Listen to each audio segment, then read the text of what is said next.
নমস্কার বন্ধুরা, আমি অমিত আর তোমরা এখন শুনছো অলৌকিক।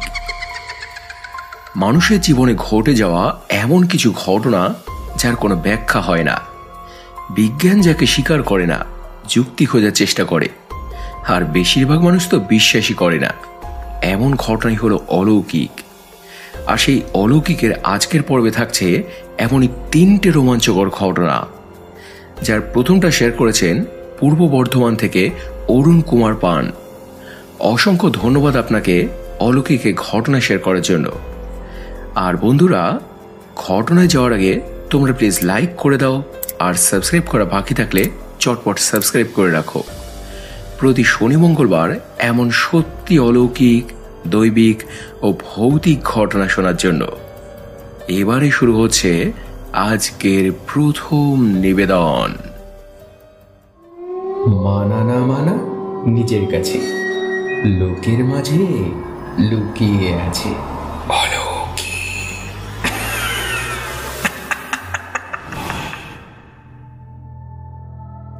নমস্কার অমিত ভাই, কেমন আছো? আমি অরুণ কুমার পান, পূর্ব বর্ধমান জেলার কালনা থানা অন্তর্গত সর্বমঙ্গলা গ্রাম থেকে বলছি। অনেকদিন ধরেই ভাবছিলাম একটা ঘটনা পাঠাবো, কিন্তু সময়ের অভাবে হয়ে উঠছিল না। তাই আজ একটু সময় করে তোমাকে লিখতে বসলাম। ঘটনাটা আমার বাবার সঙ্গে ঘটেছিল, তাও প্রায় আজ থেকে বছর 45 আগে। তখনকার দিনে গ্রামে যাত্রাপালা, নাটক এসবের খুব চল ছিল, কারণ টিভি, মোবাইল, ইন্টারনেট মানুষের হাতে এসব তখন কিছু ছিল না। তাই মানুষের বিনোদন বলতে যাত্রা, মেলা, নাটক এইসবই ছিল। আর আমার বাবার আবার নেশা ছিল যাত্রা, নাটকে অভিনয় করার। দিনের বেলায় ওনার সময় হতো না, তাই প্রায় রাতের বেলায় উনি রিহার্সাল করতে যেতেন। যেখানে রিহার্সাল হতো সেটা আমাদের বাড়ি থেকে বেশি দূরে নয়, মিনিট 10-এর হাঁটা পথ। তো সেখানে গিয়ে একদিন যে ঘটনাটা ঘটে সেটাই তোমায় এখন আমার বাবার জবানিতে বলছি। অভিনয়ের শখ আমার চিরকালের, সেই থেকেই আমার যাত্রা দলের নাম লেখানো। এমন কোনো যাত্রাপালা নেই যেখানে আমি অভিনয় করিনি। ছোট চরিত্র হোক, বড় চরিত্র হোক, কিছু একটা আমার চাই। আর ওপরওয়ালার আশীর্বাদে কিছু একটা জুটেও যেত। তাই সেদিনও আমি রিহার্সালে গিয়েছিলাম। শুরুতেই ছিল আমার পাঠ।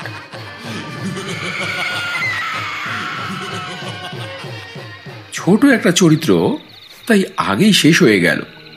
তখন ভাবলাম যে বসে থেকে আর কি করব, যাই বরং পাশের রুমে গিয়ে একটু বিশ্রাম নিই, ওদের হলে তারপরে একসঙ্গে ফিরব। এই ভেবে পাশের রুমে গিয়ে আমি অপেক্ষা করছিলাম বন্ধুদের জন্য। কিন্তু বসে থাকতে থাকতে কখন আমার চোখ লেগে যায়, ঘুমিয়ে পড়ি আমি। আর ওরাও সেটা খেয়াল করেনি যে আমি পাশের রুমে ঘুমিয়ে আছি। তাই রিহার্সাল শেষ করে এরপর যে যার মতো ফিরে গিয়েছে বাড়িতে। এদিকে যখন আমার চোখ খোলে, ঘড়িতে দেখি তখন রাত 1:15। আমি তো ধরপড় করে উঠে বসলাম, এলাম এই রুমে। দেখি কেউ নেই, রুম পুরো ফাঁকা। বুঝলাম সবাই চলে গিয়েছে, আমার জন্য কেউ অপেক্ষা করেনি। কিন্তু আমার তখন চিন্তা ছিল একটাই, যে বাড়ির লোকেরা তো নিশ্চয়ই চিন্তা করছে আমার জন্য। তাই এরপর আমি বেরোলাম বাইরে। অন্ধকার একেবারে, পুরো নিস্তব্ধ। তারপর আমি বাড়ির দিকে পা বাড়ালাম। সঙ্গে আমার সবসময় একটা টর্চ থাকতো, জানলাম সেটা। তারপর যত জোরে হাঁটা যায় তত জোরে হাঁটছি। যে কোনো উপায়ে যত তাড়াতাড়ি সম্ভব আমাকে বাড়িতে পৌঁছতে হবে। এভাবে হাঁটতে হাঁটতে যখন প্রায় মাঝ রাস্তা অব্দি চলে এসেছি, তারপরেই একটা ঘটনা ঘটল। সেখানে একটা পুকুর ছিল, আর পুকুরের পাশেই ছিল একটা তেঁতুল গাছ। লোকেরা বলতো যে জায়গাটা নাকি ভালো না, কেন বলতো, কি ব্যাপার, সেসব কিছু জানি না। আমি তো অন্তত কোনোদিনও তেমন কিছু দেখিও নি, অনুভবও করিনি। কিন্তু সেদিন হঠাৎ করেই অত রাতে ওখানে আমি একজনকে দেখতে পেলাম। একজন মহিলা, সাদা একটা শাড়ি পরা, আঁচলটা হাওয়ায় উড়ছে, আর চুলটা এমন ভাবে সামনের দিকে ঝুলে আছে, মুখটা দেখা যাচ্ছিল না। আমার মাথায় তখন আর অত কিছু আসেনি। ভাবলাম যে পাড়ারই কোনো মহিলা হবে, কোনো দরকারে বেরিয়েছে। তাই তখন আমি ওনাকে একটা আওয়াজ দিলাম, কে, বড় মা না কাকিমা, এত রাতে কি করছো এখানে? কিন্তু কোনো উত্তর নেই, একবার তাকালো না এদিকে। আমি তখন ভাবলাম যে শুনতে পাইনি হয়তো, তাই আবারও একবার আমি আওয়াজ দিলাম, কিন্তু এবারও কোনো কথা নেই। মনে মনে তখন বললাম, কালা না কি, থাকিয়ে। বলে আমি যেই পাশ কাটিয়ে যেতে যাব, তখনই একটা ঘটনা ঘটল, যার জন্য আমি একেবারে প্রস্তুত ছিলাম না। দেখি সেই মহিলাটা ধীরে ধীরে লম্বা হয়ে ওই কত বড় তেঁতুল গাছটার সবচেয়ে উঁচু ডালটা ধরল।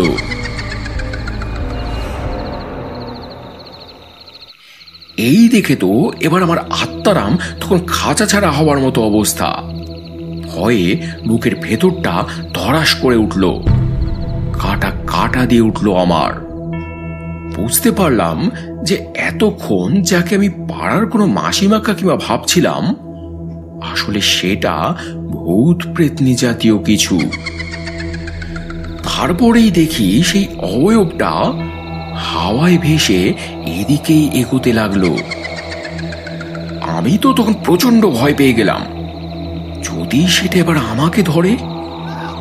তখন আর কোনো দিশা না পেয়ে আমি দিলাম একটা দৌড়। কোন দিকে দৌড়চ্ছি, কোথায় যাব, সেসব কিছু হুঁশ তখন আমার নেই। এমন করে দৌড়তে দৌড়তে সামনেই একজনের বাড়ি দেখতে পেলাম।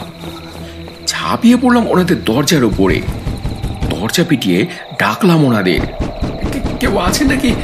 দরজাটা একটু খুলবেন, খুব বড় বিপদে পড়েছি, দরজাটা একটু খুলুন না, খুলুন না দয়া করে।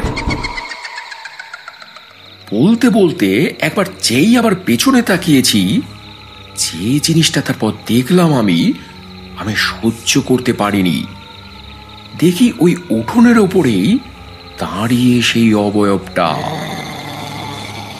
এর আগে ওর মুখটা আমি দেখতে পাইনি, আঁচলে চুলে ঢাকা ছিল, কিন্তু এবার দেখলাম সেটা পুরো ফ্যাকাশে মুখখানা, বিভৎস আকৃতি, মনি বলে কিছুই নেই চোখে, আর মুখের দুপাশ দিয়ে দুটো ধারালো দাঁত বাইরে বেরিয়ে আছে। ওই দেখে আমি একটা চিৎকার করে তখন ওখানেই অজ্ঞান হয়ে পড়ে যাই। তারপর আমার আর কিছু মনে নেই। খানিকক্ষণ পর যখন আমার জ্ঞান ফেরে, দেখি আমি একটা ঘরে শোয়া, আশেপাশে জনাজারাক লোকজন। তাদের মধ্যে একজন তখন আমায় বললেন, কে আপনি? এত রাতে দরজা পেটাচ্ছিলেন কেন? আমরা দরজা খুলে বেরোতেই দেখি উঠোনে বেহুশ হয়ে পড়ে আছেন, কি ব্যাপার? আমি তখন ওনাদের সমস্ত ঘটনা বললাম।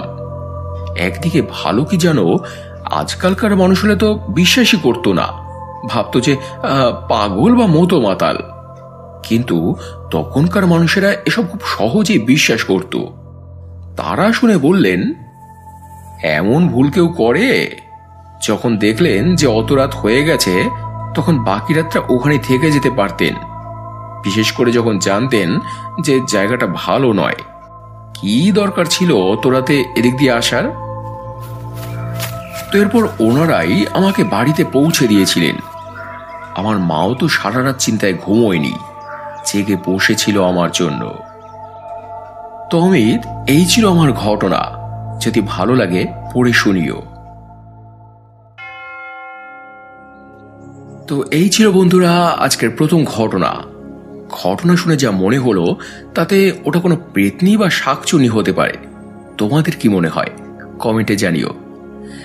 আর এরই সঙ্গে সঙ্গে এবারে চলে যাব আজকের দ্বিতীয় ঘটনায়। এটা শেয়ার করার জন্য রায়ানকে অসংখ্য ধন্যবাদ জানাই। আর তোমাদের বলি, এমন ঘটনা যদি তোমরা এখানে পাঠাতে চাও আমাকে হোয়াটসঅ্যাপ করতে পারো এই নাম্বারে। যদি লিখতে পারো তো লিখে, না হলে ভয়েস মেসেজ করে। এবারে শুরু হচ্ছে আজকের দ্বিতীয় নিবেদন।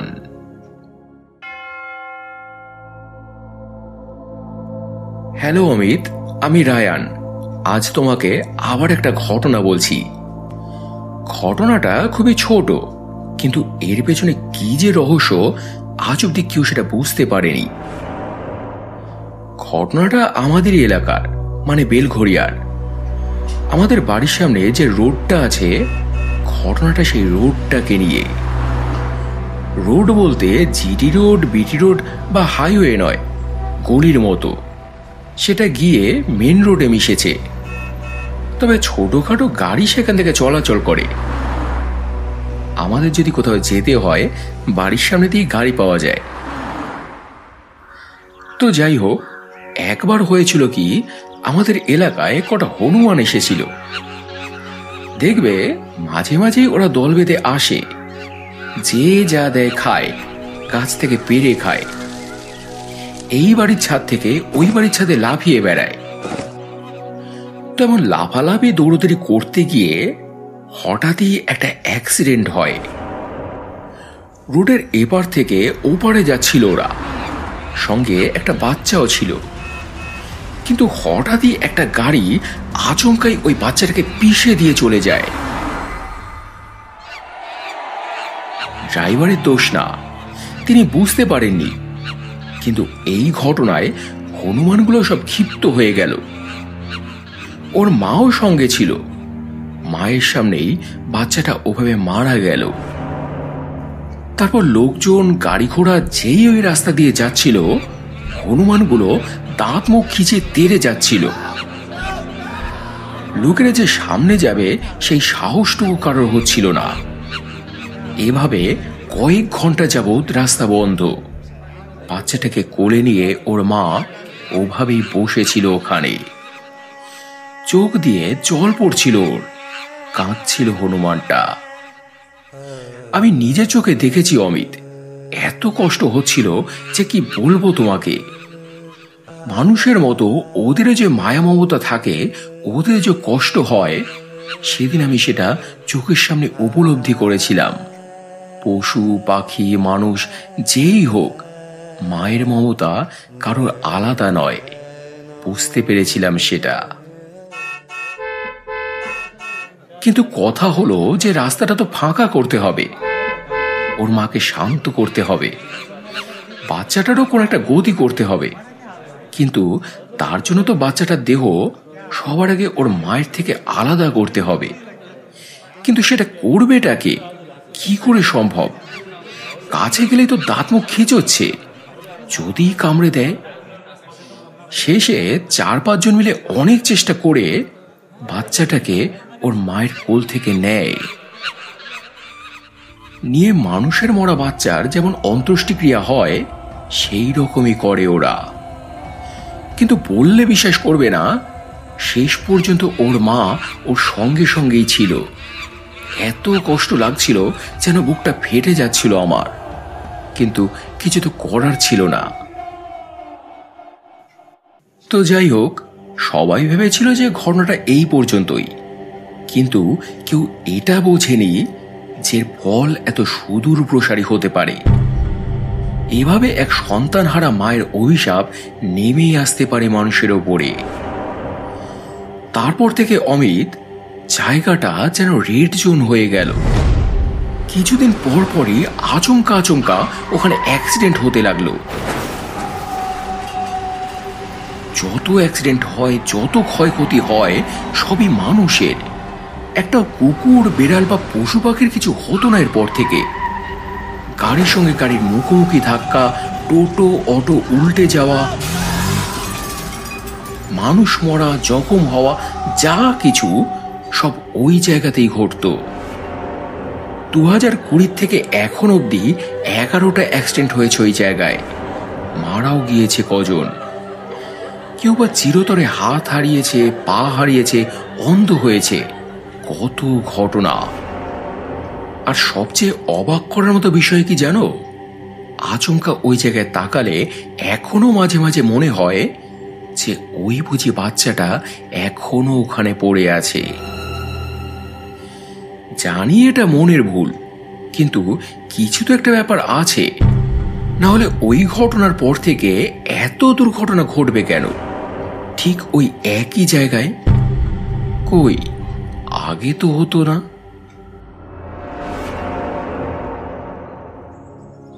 তো এই ছিল বন্ধুরা আজকের দ্বিতীয় ঘটনা।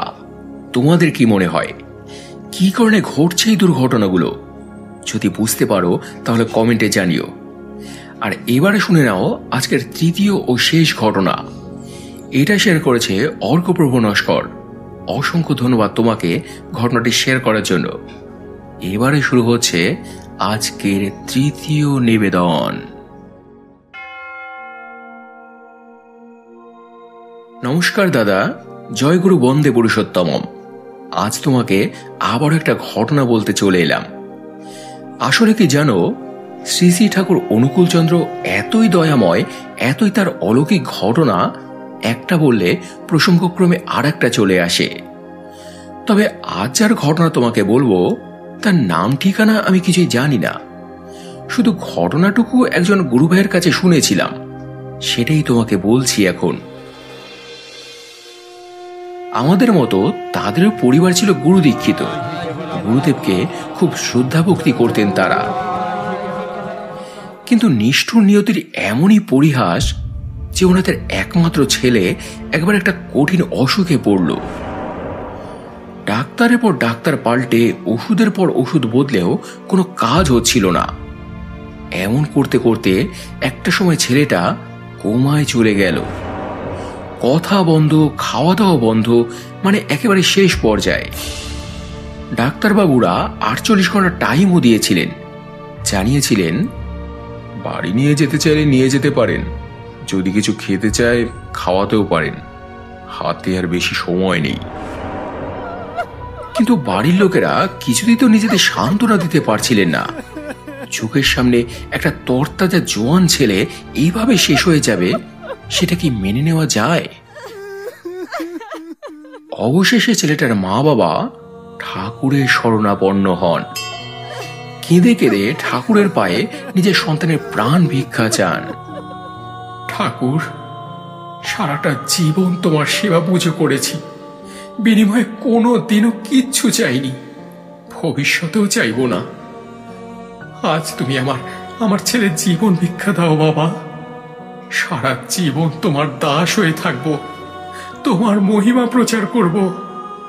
দয়া করো বাবা, দয়া করো। এরপর কেটে গেল 24 ঘন্টা, 48 ঘন্টা, 72 ঘন্টা। ছেলেটা ওই একই রকম আছে। ডাক্তার যে 48 ঘন্টা টাইম দিয়েছিল সেটা পার হয়ে গেছে, কিন্তু উন্নতিরও কোনো লক্ষণ নেই। অবশেষে 5ম দিনের মাথায় ছেলেটা চোখ খুলল। পরিষ্কার ভাষায় বলল, আমি এখানে কি করে এলাম? আমি তো দেওঘর ঠাকুর বাড়িতে ছিলাম, ঠাকুরের চরণে। এই কথা শুনে তো বাড়ির সবাই অবাক।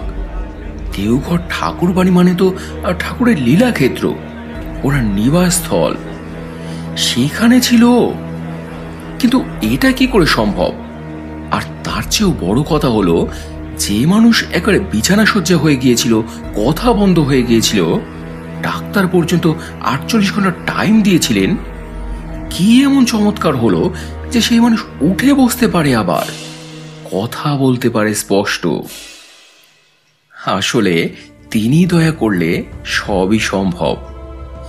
যে ডাক্তার বা যে বিজ্ঞানী আজ বড় বড় কথা বলেন, তাদের মধ্যে কজন বুক চাপড়ে বলতে পারবেন যে ডাক্তারি পরীক্ষার সময় বা এক্সপেরিমেন্টের সময় একবারও ওপরের দিকে তাকাননি?